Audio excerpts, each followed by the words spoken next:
Today we're going to talk bus safety. John Held, who is the owner of Held Bus Service in Kenyon, hopefully will be joining us before the end of the show here.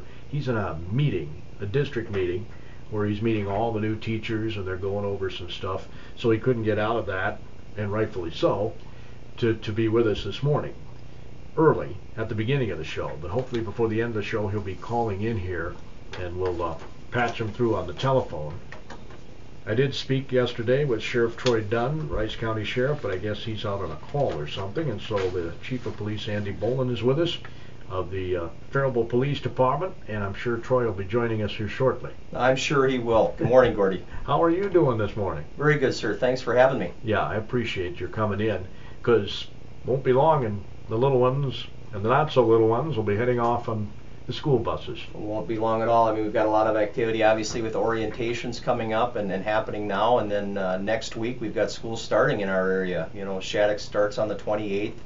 Our state academies and BA starts the 29th, and then after Labor Day weekend on the 5th, our public school starts here in Faribault. So start thinking about bus safety and getting your kids to school safe. And of course, when we think of bus safety, we typically think of stop arm violations, but I would like to cover some other safety topics too. I mean, you know, teach your kids not to, you know, to look both ways and not dart out in front of traffic and all that good stuff too, right? Oh, absolutely. And in my career, I had one call where I assisted where a little girl got run over by a school bus just trying to catch the bus at the end of school. And it was a terrible tragedy, obviously, for the family. They lost their child. It was a terrible tragedy for everybody that was part of that. The school bus driver was devastated. So, you know, there's some rules that parents need to share with their kids as well, and I'd be glad to talk about some of those anytime, Gordy. Yeah. Typically, I mean, do you have this information available on your website, for example? We can throw it up there. That's probably a good idea. We can throw it on the police department's Facebook page and on our website, but you know, really what we want to do is have parents, and obviously if there's any kids listening to your show this morning, but have parents talk to their kids about, you know, don't miss the bus. Leave yourself plenty of time. I think a lot of times accidents happen with our kids, either getting to the bus before school or trying to get to the bus at the end of school to not miss their bus. And little kids tend to panic, and you're running and all of a sudden buses are pulling out and moving, and these vehicles have a lot of blind spots. Bus drivers, no matter how well they're trained, you know, they're trying to be very, very careful when they're leaving and watch the area for kids coming and going. Little kids don't always realize the magnitude of this big machine that's pulling away. So leave plenty of time, get there in time, get in your line, wait for your bus, board the bus safely.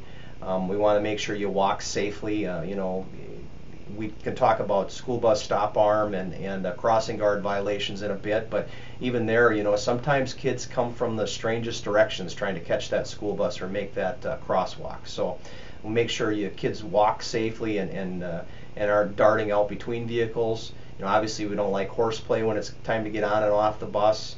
You know, and we want to make sure that people are also, you know, kids also, we want them to be respectful in the neighborhoods too, you know, stay off people's private property and be respectful. Sometimes people are still sleeping in the morning when some of these kids catch the bus. So be respectful, get to your spot and get on the bus and board it safely.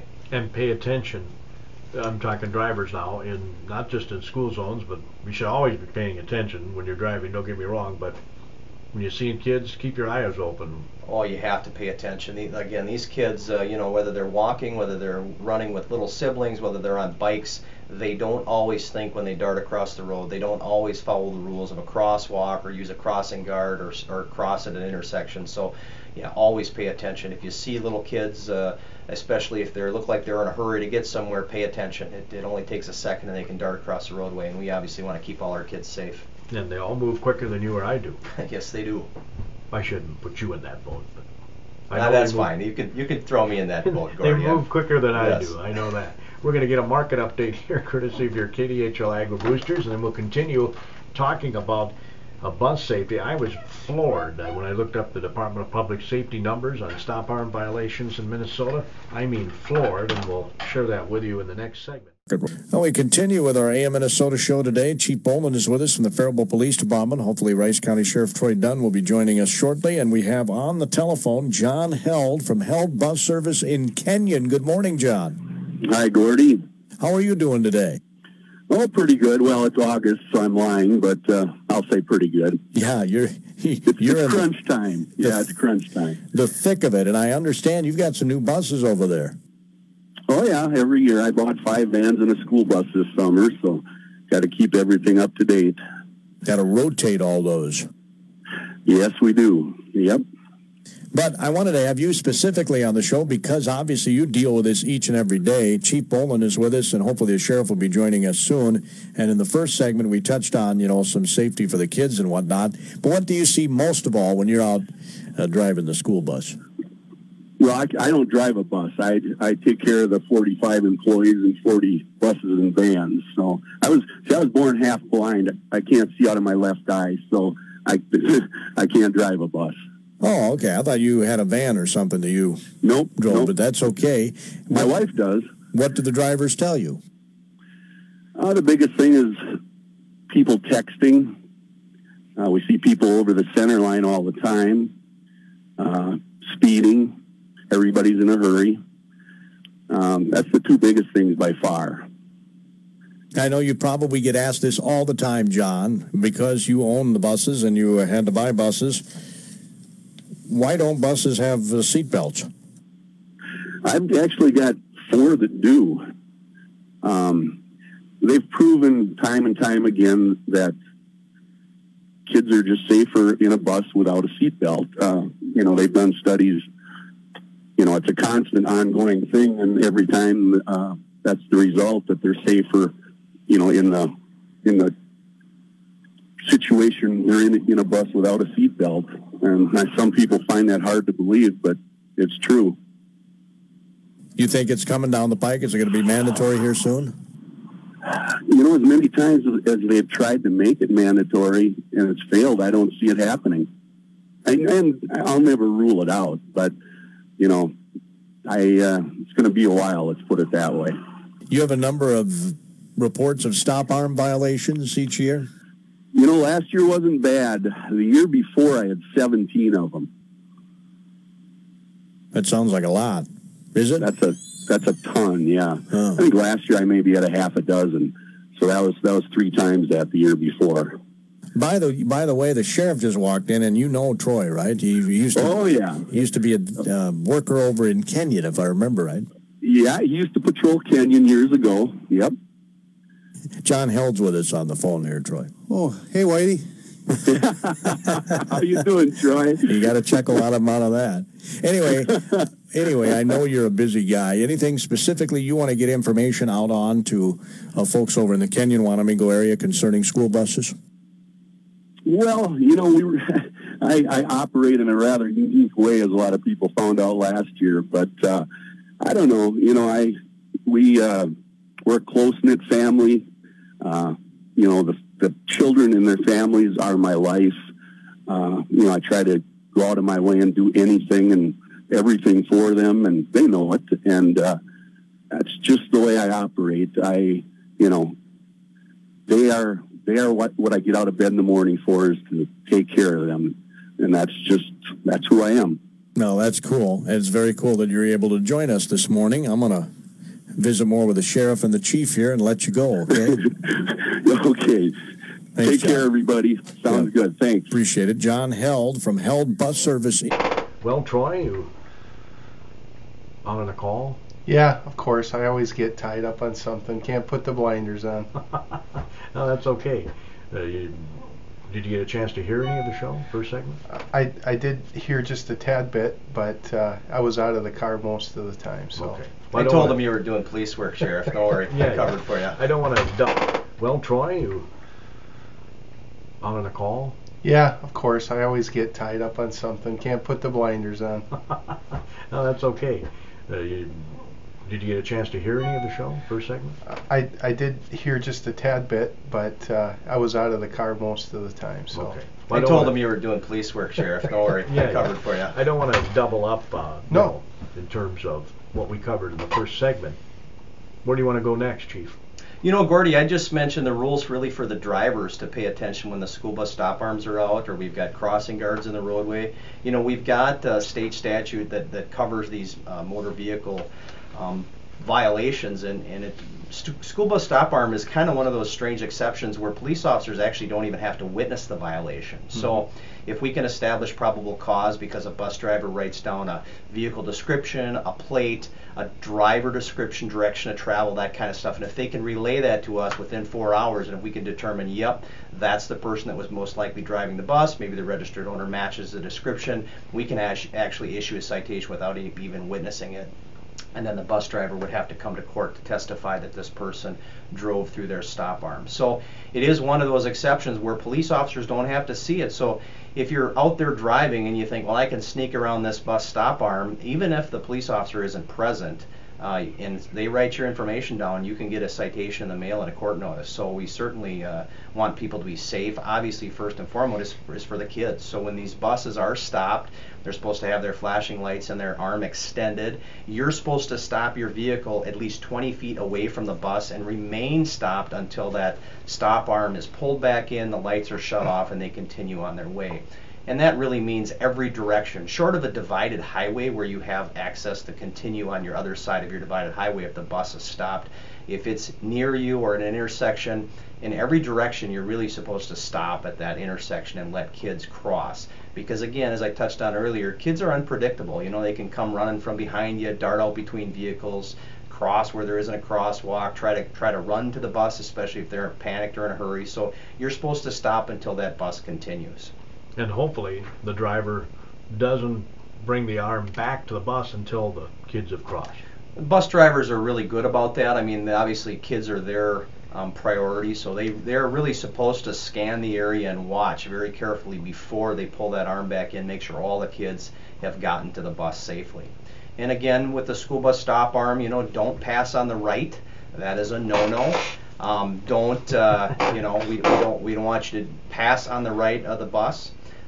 You know, make sure that you're not passing a bus when there's kids present when they have the lights and the stop arm, and those violations can even be enhanced if you're a repeat violator. So, Gordy, I don't even think you need me on the show today. Andy's covering everything. Right. I was just going to talk about the passing on the right, because that's what we tend to see a lot of out in especially in the country. And people try to pass on the right, or the other thing, kind of like stoplights in town. When they see yellow, instead of slowing down, people speed up and try to beat the light because they want to get past that bus. And you know, just remember, it's not worth, you know, hitting a kid or getting a ticket just to save that 2 or 3 minutes that you think behind that bus. And you know, a lot of the bus drivers are really good about it.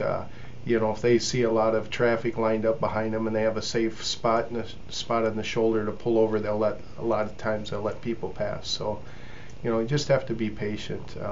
It's just, there's nothing worse to go to any kind of crash, but when it involves a child in school buses, they're you know, I've been to probably 3 in my career, and you know, they're not fun. No, I mean, that's senseless, really. Yeah, it is. It is. Shouldn't happen.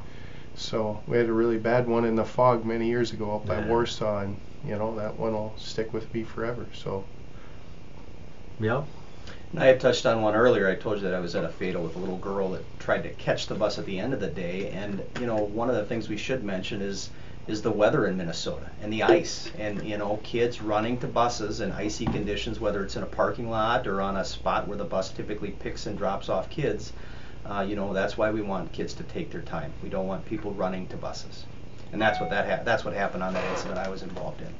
Little kid slipped on some ice and went underneath the bus when the bus was pulling away. So it's pretty, you know, we want kids to give themselves plenty of time. So parents, if you're listening, make sure the kids get out the door and get to the stops with plenty of time. Mm-hmm. That was kind of a thing that was ingrained in our heads when I was a kid. I know we went out to the bus stop probably 15 minutes before the bus was even scheduled to be there. It's a good idea, and I always thought it was fun because you get to talk to your friends and you know, chat and then decide where you're going to go sit on the bus. You know, the older you got, the further back you got to go on the bus. Which girl you got to sit by. Exactly. That kind of thing. Yeah. Sorry. I didn't mean to bring that up. But anyway, as we're talking about school bus safety, the number of stop-arm violations, I was floored by this. You guys probably aren't. But when I saw these numbers, I got my notes here. 2016 Minnesota Department of Public Safety says 1,318 drivers were cited for a school bus stop arm violation. Over the last 5 years, that number's 8,794. Mm-hmm.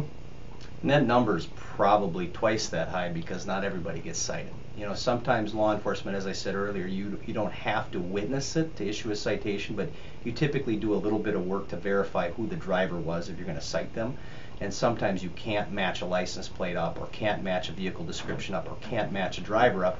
So there's probably a lot more violations that are reported by the school bus drivers, but we're not always able to cite. So that number's probably a lot higher. Yeah, trying to get a plate on a car as they're driving by, plus watch the kids, is a difficult thing. And I know at one time they were talking about introducing legislation where they would put two people on the bus, a driver and an attendant, and then that way the attendant could worry about the children, the bus driver could worry about the traffic all that other stuff, but that never came to fruition. So, but yeah, so many times if they get a number off or can't identify the driver, it can make it difficult for us to prosecute. So, more times than not, if they think they haven't good enough case, they'll send it through, and then it's up to the judge to decide if it really happened. You think most of these violations are in the country? I think I like to think so. It seems like a majority of the calls that we get either come to the state patrol or to the sheriff's office, compared to the Faribault Police Department or Northfield. So, you're out there in the country, bigger speeds, wide open, and people just want to, get to where they're going, and obviously I think I hate to think like a criminal, but it's probably easier to get by with it in the country than it is in the city because your speeds are lower and, other traffic, so you can't just easily fly by where they do in the country. And I should note, gentlemen, that the fine went up August 1st, $500 now. It's spendy, and if it's enhanced and you get caught twice, it can become a gross misdemeanor, and there can be some jail time. So it's something that the state and law enforcement takes very serious. Mm-hmm. If it affects your insurance? Oh yeah, because it's a moving violation on your record. So, and because it's a misdemeanor, it's more serious. I think the insurance companies look at it more serious than a speeding ticket as a petty misdemeanor. So that $500 fine, that's just a fine. That doesn't include court costs and all that? Yeah, it's $500 plus I don't know if that's the law library and all that other stuff. So surcharges, you bet. Yeah, the base fine's $500. So it's going to be probably closer to $700 by the time you're done with all of your fees and surcharges. And then if you get it enhanced because you're passing on the right or when kids are present, your insurance company's not going to like that either. No. Because they're obviously viewing you as a risk that you're willing to, endanger children because you're in a hurry. So I don't know if you heard John or Whitey earlier on his show, but he said number one thing, didn't he say his driver's number one thing is distraction? Mm-hmm. Texting on their phones and yep. Not paying attention. Yesterday on the motorcycle, Gordy, I had 2 traffic stops, people texting, and it's just crazy, and Andy and I probably see it a little more in our unmarked cars, and people don't expect the motorcycle except at the parade. So when I was coming back from Manorville from a meeting, coming into town, and people texting right next to me, and it's just sad, and then when they see that you're an officer, then all of a sudden the phone drops on the floor, and it's like, no, don't reach for it. You're going to, swerve. And this one happened to be where they were doing some construction work up on the east side of Faribault, so it could have really turned ugly. But it's happening way too much, and I know we've talked about it on other shows about distracted driving, but I think we're seeing more, just as many crashes related to speed and distracted driving, where it used to be it was always impairment. And now we're seeing distracted driving is becoming a pretty serious thing.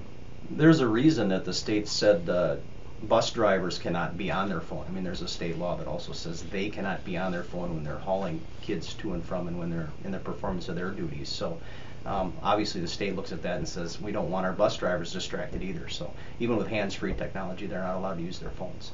Their job is to get the kids to and from wherever they're going safe. So you see a lot of this when you're out and about too? Motor vehicles, yes, absolutely. People are constantly on their phones, and it's, electronics, we seem to be tied to them, everybody and their jobs, and every second of the day you seem to be tied to these phones, but put them down. It's not worth it. And I touched on, we touched on the stop arm violations, but the other thing too is our crossing guards and our kids that are out there with these flags. The last thing we want is somebody either to not be paying attention or think they can get through a group of kids with a crossing guard flag out. So be safe, give these kids plenty of space. You probably don't see that out in the country. Oh, actually every year we do that near Strand, with the near Strand and then Webster School. So we do not as often. The school bus stop arm violations are probably the most school related or driving violations. So, but yeah, when we do that school patrol installation every year, I not only talk to the kids getting installed, but the students that are there and saying it's important to listen to these guys and not just run out when and wait for them, because they're there for your safety. And if they see something, it's they're going to try to stop you. So, well, somebody really wants to talk to you. I guess. I don't know. Well, maybe John's calling back. I don't know. Maybe he thought of something that he wanted to get on the air. I'll answer that in just a second. But anything else that we should really touch on here, Chief, you think? I don't think so. Just be aware that kids are going to be coming and going, like I said, starting next week, and then right after the holiday, Labor Day holiday, they're going to be starting school. So we obviously want to make sure that you're watching for kids coming to and from, and also not just regular school times, but after school activities start too. So pay attention really all the time. I mean, watching for kids around their schools. A lot of congestion around the schools, especially at pickup and drop off, and not only on the roads, but when you're pulling through the parking lots and stuff, be careful. You see a lot of people are like, I want to get out of here quick, and they're trying to pass other cars to get out of the parking lot quicker, and there's kids everywhere. So just be cautious and remember, you can't take it back once you hit them. So be proactive and be cautious as you're driving around the schools. Especially this first week or so of school, and some kids are going to school for the first time. Yeah. Right. And we talk about parents making sure kids have plenty of time. Parents need to make plenty of time too. I'm sure not KDHL listeners, but believe it or not, Gordy, sometimes people are very cranky when they're dropping their kids off at school. Really? Yes, they're angry. They can't park where they want to park, or they're in a hurry, and the last thing we want is a parent to be in a hurry too. So parents that are listening need to obviously give themselves a little extra time, especially for the first week of school. I know we have extra patrols when school starts, but give yourself a little extra time, because you're not always sure. Sometimes traffic patterns change. You have different people dropping people off. Older siblings sometimes dropping off kids. Sometimes grandparents visiting, and they're not familiar with how it works. So you got to be patient yourself, and even give yourself a little extra time before you have to get to work. You're covering Morristown now, so. Yeah. Yep. So we try to have the deputy there before and after school at those critical times, and that was one of the first things that we discovered, is they're like, well, people are parking where they're not supposed to, and so then when we try to take action, they're like, well, the police officers never said anything, or we never saw them at these times all the time. So it's like, well, we talked to the school, and they said this is no parking, so you can't park here. This area is for drop off, this area is for parking, and so after about 3 days we got it figured out, and everybody seemed to be happy. And so yeah, but you got 3 or 4 buses coming over there in Waterville, coming from Waterville, Legion over to the school. So it's and then they have 2 sides over there at the school where they drop off as well. So they try to use the one for buses, and some parents like to avoid the congestion on the other side and sneak in between the buses. So it's it's a learning process for everybody. Not supposed to park in a crosswalk. Correct. Not supposed to park close to stop signs too. That's another one that a lot of people, I don't think, realize that they're not supposed to park right up to the stop sign, because it blocks the stop sign and other motorists might not be able to see it. So. And many of our curbs are painted. You can't park in front of the painted curbs. Those are really for emergency personnel in case we need to get in there. So. Seat belts. See a lot of people not wearing their seatbelts?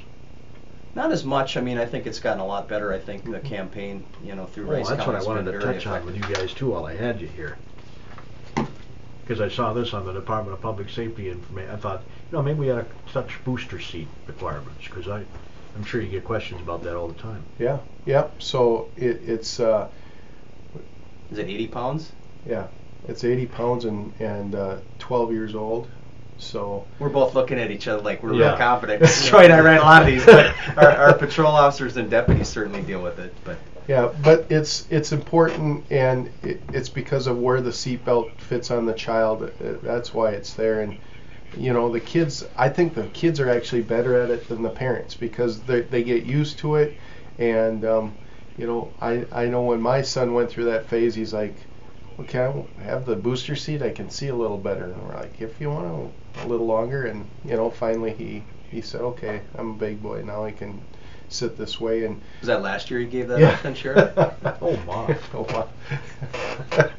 I won't tell What is him. he, 20, 21? It's Maybe 20. He doesn't. He's probably not up this morning listening to KDHL. He's actually at the gym, I think. So we'll see if he's listening. Alex, that was Andy that did that. Yeah, Andy did that. I've only got about a minute left here. It says here that children must ride in a booster seat after they've outgrown a forward-facing seat, typically age 4, 40 to 60 pounds, till they're 8 or 4 feet 9 inches tall, whichever comes first. Okay. It's recommended to keep a child in a booster based on their size rather than their age, which makes sense. Yep. Boosters are seat lifts that help adult seat belts fit children properly. That's the need for them. And on the texting and driving, it says here it's illegal for drivers of any age, no kidding, to compose, read, or send electronic messages or access the internet on a wireless device when the vehicle is in motion or part of traffic. Yeah, so when you're at the red light or the stop sign, you're still in traffic, so you cannot.